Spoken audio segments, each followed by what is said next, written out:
Hello friends, ఇవాళ late night నాకు ఒక ఇన్ఫర్మేషన్ వచ్చింది మా ఏరియా బ్రదర్స్ దగ్గర నుంచి. ఓంజ మార్కెట్ ఏరియాలో ఒక రోడ్ యాక్సిడెంట్ ఒక స్ట్రే డాగ్ చనిపోయింది అని చెప్పి.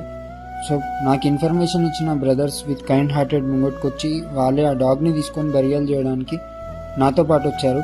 సో ఫ్రెండ్స్, నా రిక్వెస్ట్ ఏంటంటే, ఎన్నో ఏరియాస్లో ఎన్నో మూగజీవాలు రోడ్ల పైన యాక్సిడెంట్లు అయి పడిపోయి ఉంటాయి, అట్లాగే రోడ్డు పైన ఉండి చితికిపోతుంటాయి. సో అవి చితికిపోవడం వల్ల ఎన్నో రోగాలు, ఆ చితికిపోయి అక్కడనే మురిగిపోవడం వల్ల ఎన్నో రోగాలు చేతాయి. సో మన ఏరియాస్లో ఉన్న వాటిని మనమే తీసుకెళ్ళి బరియల్ చేయగలిగితే మన కమ్యూనిటీని కాపాడుకున్న వాళ్ళం అవుతాం. సో అట్లాగే దానికి దాన సంస్కారాలు చేస్తే దానికి ముక్తినిచ్చిన వాళ్ళం అవుతాం. సో నా రిక్వెస్ట్ ఏంటి అంటే, కొంచెం ముంగటికి రండి ఫ్రెండ్స్. మనం చేసిన సాయం మనకి ఏ రూపంలోనైనా తిరిగేసి వస్తుంది. సో ఫ్రెండ్స్, మీ ఏరియాలో ఉన్న బ్రదర్స్ అందరూ ఒక యూనిటీ లాగా ఫామ్ అయ్యి ఇట్లాంటి మంచి పనులు